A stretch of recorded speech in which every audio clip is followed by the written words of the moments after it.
This episode explores ancient traditions and early historical narratives preserved in texts across Mesopotamia, Egypt, and the Levant. The interpretations presented reflect cultural memory, mythology, and historical scholarship. The earliest cuneiform tablets, found at the ancient sites of Eridu and Uruk, reveal a civilization grappling with accounts of beings said to have existed before written records began.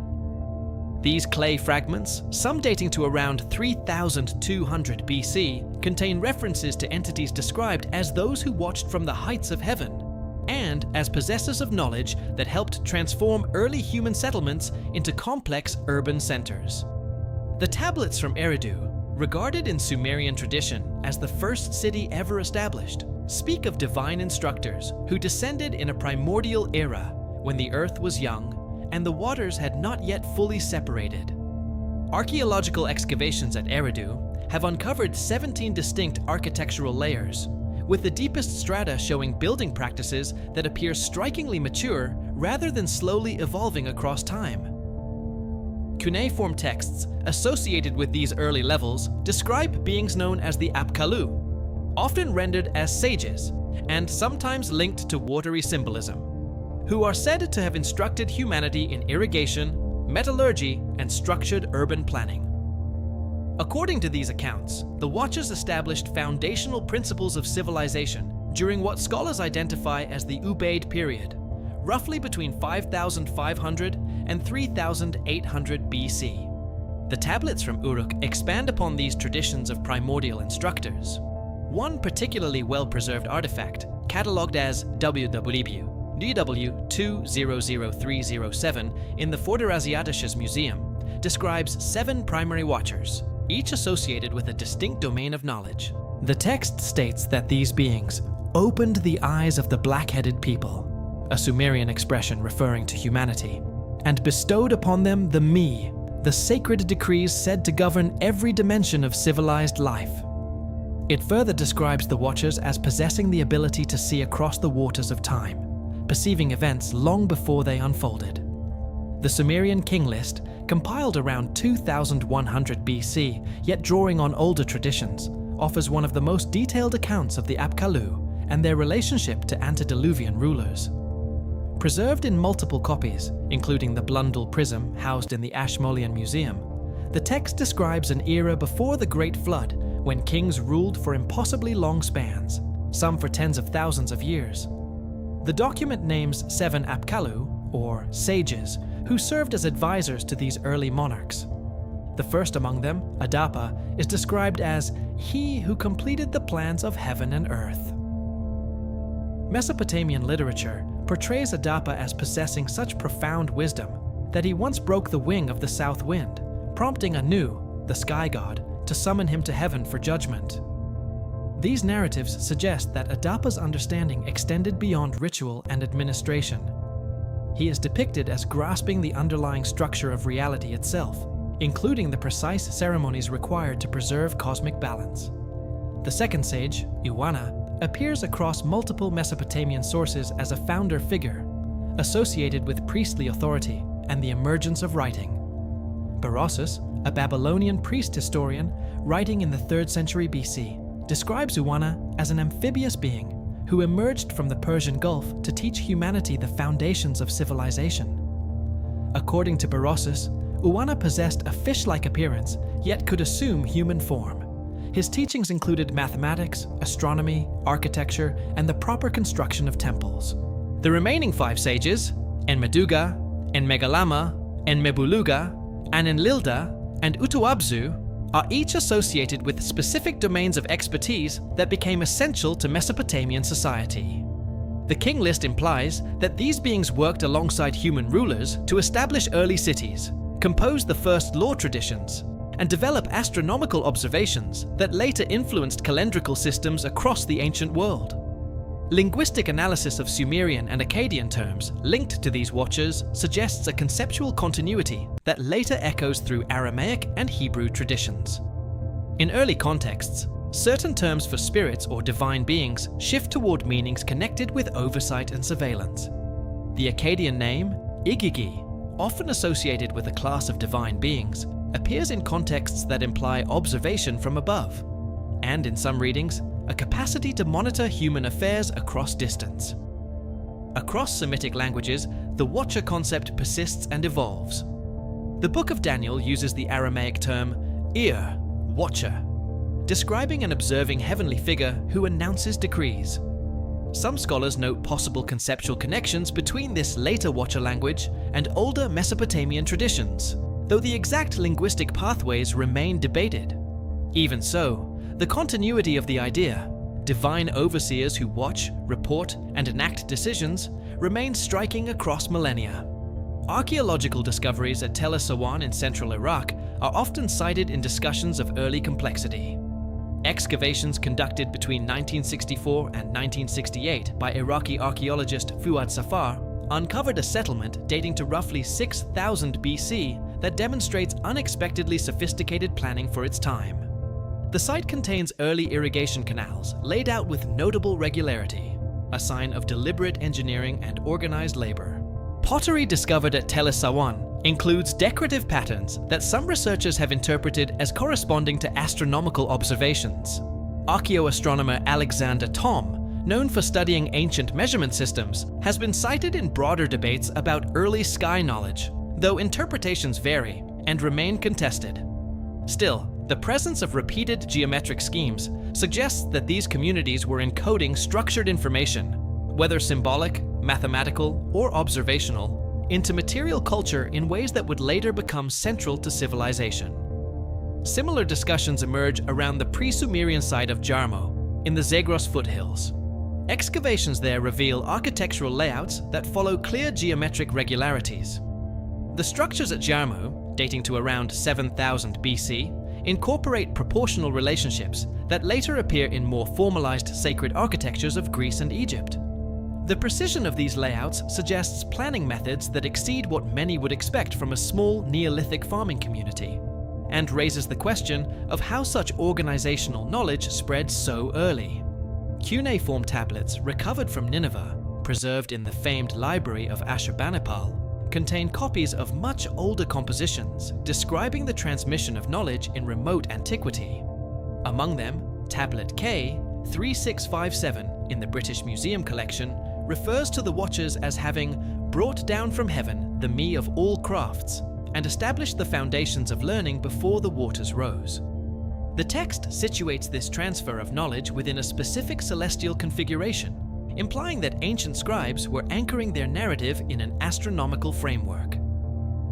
Whether symbolic or literal, the alignment between mythic memory and sky observation suggests that these traditions were not composed casually, but embedded within structured cosmology. The Babylonian creation epic, the Enuma Elish, composed later but preserving older material, describes primordial beings known as the Anunnaki, who fixed destinies and established the ordinances of heaven and earth. These figures are portrayed not merely as anthropomorphic gods, but as cosmic administrators, assigning roles, stabilizing order, and structuring reality according to decree. The language emphasizes governance rather than mythology. Mathematical tablets from the Old Babylonian period further complicate linear models of development. The famous Plimpton 322 tablet, dated to approximately 1800 BC, contains numerical relationships that many scholars interpret as an early form of trigonometric reasoning. While debate continues over its precise purpose, the sophistication of the mathematics preserved on the tablet suggests inheritance of computational traditions already well developed. If such knowledge emerged abruptly, it raises the possibility that the mathematical sciences of Mesopotamia were not experimental beginnings, but refinements of earlier systems. Taken together, these strands of evidence, textual, architectural, mathematical, point to a civilization that appears to have accelerated suddenly rather than gradually. The emergence of writing, astronomy, metallurgy, and complex urban planning in Mesopotamia around 3500 BC represents a discontinuity that conventional models attempt to explain through trade networks and cumulative innovation. Yet the cuneiform texts themselves attribute this acceleration to intervention by the Watchers, a narrative framework that preserves memory of instruction rather than invention. The implications of such claims extend beyond mythology. The astronomical precision preserved in early Mesopotamian sites suggests observational programs that would have required long-term tracking and reliable calendrical systems. Similarly, the geometric regularity embedded in temple architecture reflects structural optimization that modern engineers recognize as mathematically efficient. When these patterns are considered collectively, the Anunnaki tradition begins to resemble, not folklore, but an encoded administrative structure. Within Mesopotamian cosmology, three principal figures dominate the divine council: Anu, Enlil, and Enki. Their roles are clearly differentiated, and the textual evidence often describes them in terms of jurisdiction rather than abstract symbolism. Anu, whose name is derived from the Sumerian word for sky, occupies the highest position within this hierarchy. Texts such as the Enumeration of Anu describe his domain as the uppermost heaven, a realm from which cosmic decrees are issued. The architectural remains of the Anu ziggurat at Uruk display features that some researchers interpret as intentionally designed for ritual acoustics. Certain chambers appear capable of amplifying sound in controlled ways. While such features may have served ceremonial purposes, their precision suggests deliberate engineering beyond decorative construction. Boundary stones known as kuduru, dating primarily to the Kassite period but preserving older traditions, record territorial divisions under divine authority. These inscriptions attribute oversight of specific regions to celestial rulers, including mountainous zones to the north, areas described as sacred and restricted. Such territorial descriptions suggest that divine governance was understood geographically, not metaphorically. Enlil, by contrast, presides over the atmospheric domain and the central Mesopotamian plains, with his principal seat at Nippur. Hymns dedicated to Enlil portray him as master of winds and agricultural cycles. The texts describe his ability to direct storms and rainfall, language that may reflect symbolic control of climate, or perhaps encoded memory of advanced environmental management. Excavations at Nippur revealed subterranean chambers beneath the temple complex that extend deeper than most religious architecture would require. Discovered during the University of Pennsylvania expeditions of the late 19th century, these chambers include ventilation systems capable of sustaining airflow in sealed conditions. Reliefs carved along the walls depict devices that some interpreters have compared to monitoring instruments, though such comparisons remain speculative. Administrative tablets from cities such as Babylon, Kish, and Sippar describe coordinated agricultural systems that relied on precise timing and calendrical synchronization. The scale of coordination implies centralized oversight, whether divine or bureaucratic, guiding planting cycles and irrigation schedules across wide territories. Enki's domain encompasses the subterranean waters and the southern marshlands near the Persian Gulf. Often referred to as Lord of the Earth and Master of the Abzu, Enki is associated with groundwater systems, metallurgy, and the shaping of humanity. The Sumerian composition Enki and the World Order outlines his technical authority, including water regulation and material transformation. At Eridu, traditionally linked to Enki, archaeological surveys have revealed sophisticated canal systems that required careful calculation of gradient and flow. Such hydraulic precision suggests early mastery of engineering principles that would not be formally described until much later periods. The territorial division between Anu, Enlil, and Enki forms a balance of power structure. No single figure monopolizes all domains. Instead, sky, atmosphere, and earth are partitioned. An arrangement that reads less like mythology and more like structured administration. A Mesopotamian text known as the Dialogue between Enlil and Enki records disagreements over humanity's management. Enlil is portrayed as favoring strict regulation, including population reduction when necessary. Enki advocates gradual instruction and technological advancement. These philosophical tensions resemble policy disputes within a governing council. Central to this system are the Tablets of Destinies, in Akkadian, Dupshimati, described as instruments containing the laws that structure reality. In the Epic of Anzu, possession of the tablets grants authority over natural forces and divine decree. The text recounts chaos when the bird demon Anzu seizes them without authorization, disrupting cosmic balance. Descriptions portray the tablets as radiant objects, shining like the stars, and capable of emitting powerful sound or energy when activated. Whether symbolic or literal, they function narratively as instruments of administrative control. The Babylonian text, When Anu the Sublime, describes formal rites by which authority is transferred to designated intermediaries.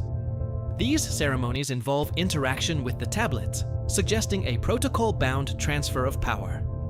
Archaeological evidence from Mari includes a raised platform in the throne room, embedded with metallic inlays arranged in geometric patterns. Excavator André Parrot documented signs of intense heat exposure on the surface. Though interpretations vary, the site corresponds intriguingly with textual descriptions of ritual activation. The Sumerian king list attributes extraordinary lifespans to early rulers, implying that certain individuals were granted enhanced status or capacity. Creation literature, such as the Atrahasis epic, describes humanity as engineered to fulfill specific functions.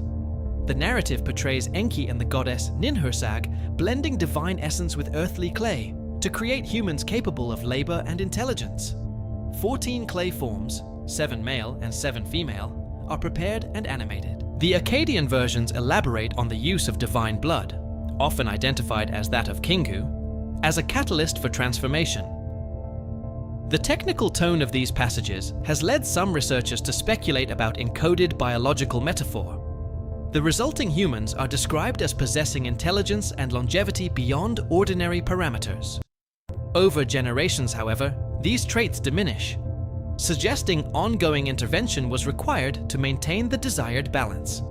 The Egyptian tradition preserves parallel memories of a primordial epoch known as Zep Tepi, the first time. In this distant era, divine beings are said to have established the foundations of Egyptian civilization before the emergence of the historical dynasties.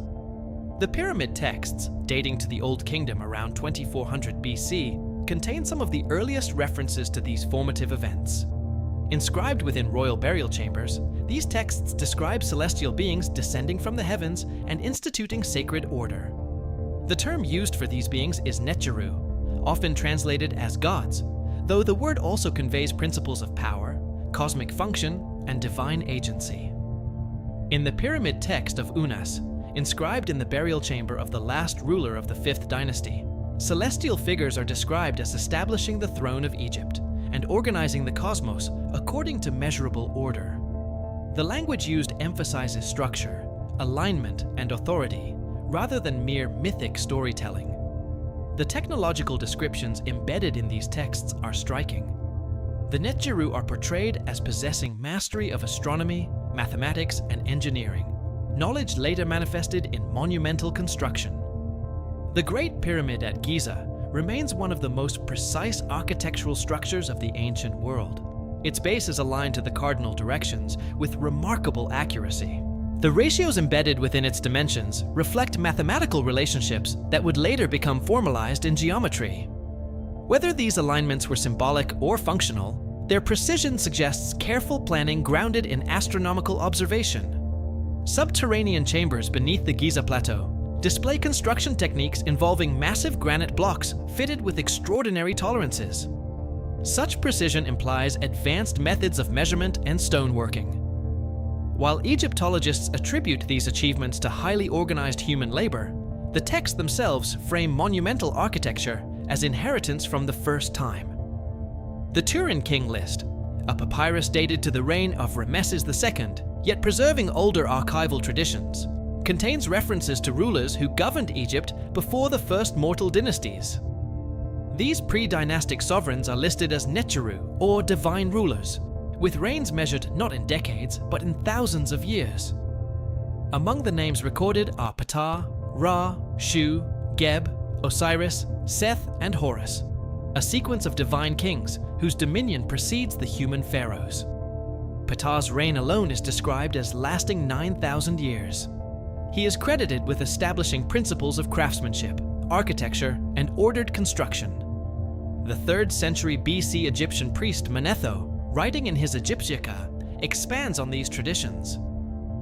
Though surviving only in fragments preserved by later historians, Manetho describes a succession of divine rulers who reigned before the first human king, Menes.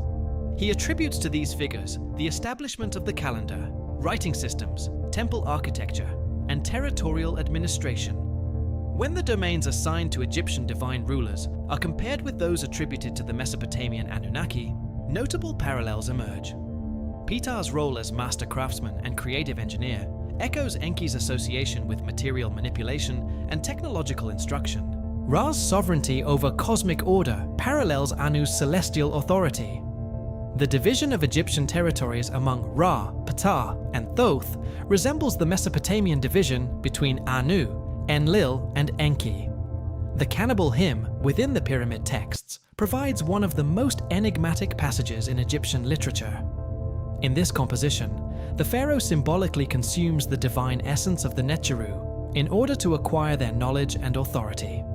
While often interpreted metaphorically, the language describes a transfer of power, the absorption of divine capacity into a human intermediary. The Palermo stone, a basalt slab dating to the 5th dynasty, preserves annals of early rulers and records systematic administrative activity across the Nile Valley. It describes divine rulers dividing territories, overseeing agricultural cycles, and coordinating regional governance. This hierarchical pattern mirrors Mesopotamian accounts of celestial administration. Archaeological discoveries at Hierakonpolis in Upper Egypt further complicate the narrative. Excavations revealed artifacts suggesting metallurgical sophistication and astronomical awareness predating the formal dynastic period. Wall paintings in Tomb 100 depict large humanoid figures wearing distinctive headgear and holding objects that some have interpreted as instruments rather than ceremonial staffs. While interpretations vary, the iconography bears similarities to Mesopotamian representations of the Apkallu. The Naqada II cultural period, dating to approximately 3,500 to 3,200 BC, produced ceramics decorated with complex geometric motifs. Some researchers argue that these patterns encode astronomical relationships. Whether decorative or functional, the consistency of geometric precision suggests structured observational systems. Metallurgical artifacts from Naqada sites demonstrate controlled alloying and refinement techniques. Chemical analysis reveals compositional knowledge consistent with advanced material processing. Such technological maturity appearing early in Egyptian development has led some scholars to propose external influence or cross-cultural transmission. Iconographic parallels between Sumerian cylinder seals and pre-dynastic Egyptian artifacts further support the possibility of shared symbolic systems. The serpent motif appears prominently in both traditions, associated with knowledge and transformation. One Mesopotamian seal depicts a tree flanked by seated figures with a serpent positioned nearby. Imagery echoed on Egyptian ivory knife handles from the same era. Bird symbolism provides another point of convergence. The Mesopotamian Anzu bird, described as a powerful celestial being, corresponds closely to the Egyptian Bennu bird, associated with solar rebirth and cyclical renewal. Both function as mediators between heaven and earth. The Abydos king list, carved during the reign of Seti I, includes early entries that do not appear in later standardized royal lists. These enigmatic rulers are associated with unusually long reigns and foundational achievements. Comparisons between the Abydos list and the Sumerian king list reveal intriguing numerical correspondences in reign durations. While such parallels may reflect symbolic numerology, they suggest shared chronological frameworks embedded in early historical memory. Hydraulic engineering in pre-dynastic Egypt also reflects potential parallels with Mesopotamian systems. The Fayum Depression contains evidence of early water management infrastructure requiring careful gradient calculation. Similarly, the stone circle alignments at Nabta Playa in the Nubian desert, dating to roughly 4,800 BC, display astronomical orientations. These alignments correspond to stellar positions that would have required sustained observation across generations. Genetic studies of pre-dynastic Egyptian remains indicate contact with populations from the Near East. Such findings are often interpreted as evidence of trade and migration, yet they also demonstrate interconnectedness during formative periods of civilization. Taken together, Egyptian and Mesopotamian traditions describe structured divine governance preceding historical dynasties. Whether interpreted as theology, memory, or encoded allegory, the narrative pattern remains consistent. Celestial authorities establish order, distribute knowledge, and delegate power to human intermediaries. The transmission of Mesopotamian traditions into later Hebrew literature becomes especially visible in the text known as the Book of Enoch. Although the surviving version of 1st Enoch was compiled around the 3rd century BC, fragments discovered among the Dead Sea Scrolls confirm that its core material is significantly older. The text preserves a detailed narrative of celestial beings known as Watchers, who descended to Earth during the days of Jared. According to the Enochic account, 200 Watchers assembled on Mount Hermon and bound themselves by oath to descend together. Their leaders are named Shemihaza and Azazel. The number 200 is striking. Mesopotamian administrative traditions reference 200 Igigi, a class of divine beings associated with service under the Anunnaki before a rebellion narrative unfolds. While direct equivalence cannot be assumed, the numerical parallel invites comparison. In Enoch, the Watchers are said to have taken human wives and transmitted specialized forms of knowledge. Shemihaza is associated with enchantments and root cutting, practices often linked to early botanical and agricultural sciences. Azazel is described as teaching metallurgy, weapon making, and ornamentation. Other Watchers are named as instructors in astronomy, celestial signs, and the interpretation of stellar movements. The domains attributed to these Watchers correspond closely to the knowledge spheres assigned to the Apkallu in Mesopotamian tradition: metallurgy, astronomy, mathematics, ritual calculation, and urban instruction. The Enochic text frames this transmission as forbidden, suggesting that such knowledge was not meant for unrestricted human access. Mount Hermon itself occupies a geographically significant position. Rising more than 2,800 meters above sea level at the crossroads of ancient trade routes between Mesopotamia and the Mediterranean, it would have served as both symbolic and strategic landmark. Archaeological surveys in the region have documented large stone structures and circular enclosures, some predating classical settlements. Though interpretations vary, the scale of construction suggests organized activity in remote antiquity. In Sumerian cosmology, sacred mountains known as Ekur, mountain houses, functioned as points of intersection between heaven and earth. Ziggurats were artificial mountains, replicating this symbolic role. The association of Mount Hermon with the descent of Watchers reflects continuity of this broader architectural and cosmological motif. The knowledge attributed to the Enochic Watchers spans astronomy, metallurgy, geometry, and calendrical calculation. Barakiel is said to have taught astrology. Kokebiel instructed in the interpretation of stars. Such domains correspond to Mesopotamian astronomical sciences that were already highly developed by the 2nd millennium BC. Some scholars have noted that the metallurgical teachings described in Enoch include references to ironworking at a time when iron was not yet widespread in the Levant. This apparent anachronism has been interpreted variously as symbolic projection, later interpolation, or preservation of older technological memory. The text also describes the offspring of these unions between Watchers and human women, the Nephilim. These beings are portrayed as giants, possessing great strength and knowledge, yet lacking spiritual harmony. Mesopotamian parallels describe hybrid beings resulting from unauthorized intervention, entities that disrupt order rather than sustain it. In both traditions, the presence of such hybrids becomes central to the justification for divine correction. The Enochic narrative culminates in the binding of the rebellious Watchers. They are confined in subterranean valleys, condemned to await judgment.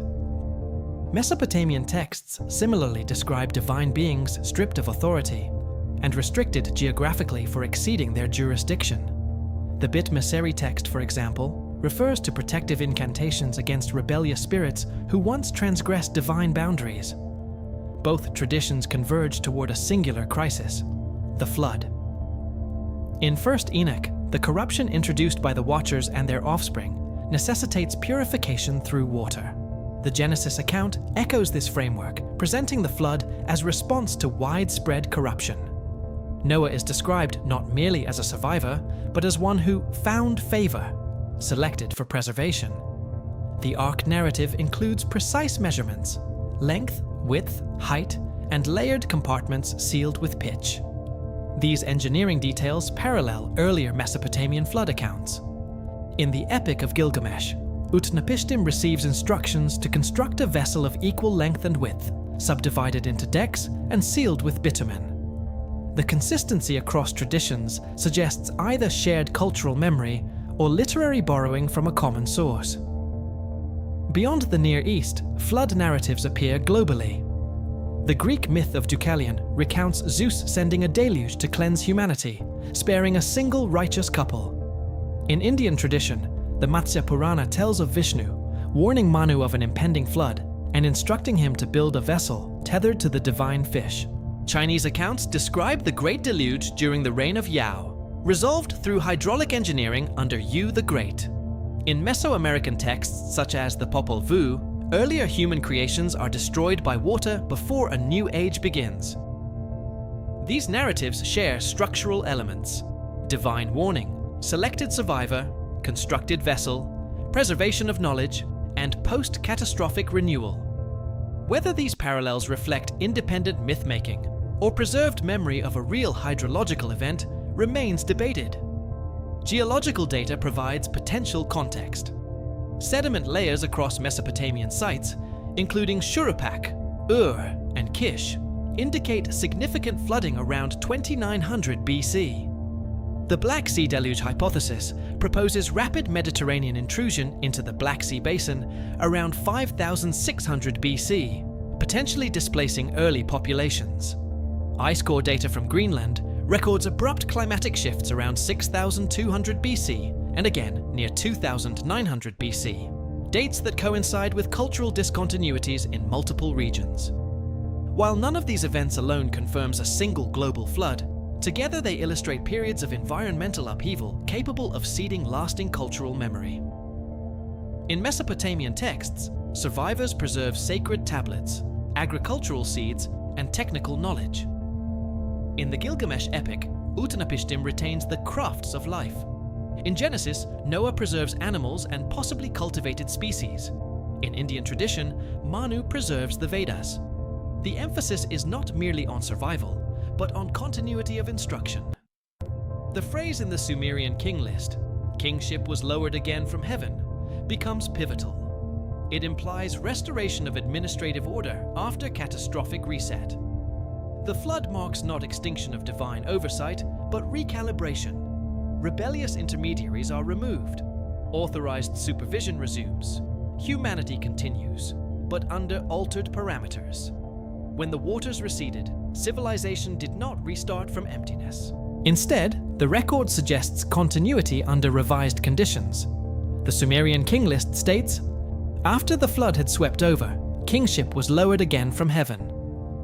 The phrasing is administrative rather than poetic. It implies reinstatement, not invention. In the post-flood world, divine governance appears less direct. Where earlier traditions describe watchers descending openly and instructing humanity, later narratives shift toward mediated authority. The role of priesthoods expands. Kings rule not as gods themselves, but as representatives. The language of divine sonship in Egypt, such as the title Son of Ra, reflects delegated legitimacy rather than literal identity. Reign lengths recorded after the flood declined sharply.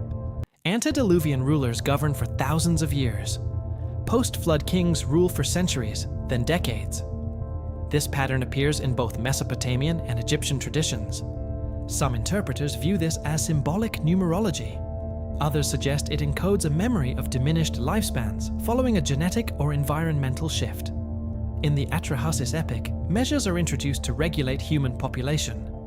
Infertility, shortened life expectancy, and structured mortality. Read metaphorically, these passages describe demographic adjustment. Read literally, they suggest systemic modification within a managed biosphere. Egyptian tradition mirrors this transition. The era of Zep Tepi gives way to dynastic succession. The divine rulers withdraw, mortal kings inherit. Temple complexes become centers of ritual synchronization and astronomical observation. Knowledge once attributed directly to gods becomes preserved within sacred geometry and priestly science. Across the Levant, similar developments occur. In early Hebrew tradition, divine beings interact openly. In later texts, such encounters become rare. The Watcher in the Book of Daniel does not teach metallurgy or astronomy. He announces decree. The role shifts from instructor to observer. The boundary between heaven and earth becomes more defined. Genetic themes likewise fade from overt narrative. The episode of the sons of God and human women in Genesis is not repeated in post-flood scripture. Later emphasis centers on covenant, law, and obedience, not biological alteration. Megalithic construction patterns reflect this gradual withdrawal. The largest and most precisely engineered monuments cluster in early epochs. Later civilizations inherit techniques, but rarely reproduce earlier scale or precision. The Great Pyramid's mathematical alignment is not equaled in later Egyptian pyramids. The polygonal masonry of Pumapunku remains unmatched in subsequent Andean architecture. This pattern may reflect loss of certain technological frameworks, whether practical or symbolic. The Watcher tradition, when viewed as a structured narrative, describes a phased sequence. First, descent and instruction. Second, rapid civilizational acceleration. Third, unauthorized hybridization and instability. Fourth, catastrophic reset. Fifth, regulated governance through mediated authority. Sixth, gradual withdrawal into observation. The linguistic continuity of Watcher terminology, from Sumerian concepts of overseers to Akkadian Igigi to Aramaic suggests persistence of a core idea across cultures and centuries. Even outside the Near East, echoes of this pattern appear. Plato's account of Atlantis describes an advanced civilization of divine descent that degenerates through corruption and is destroyed by cataclysm.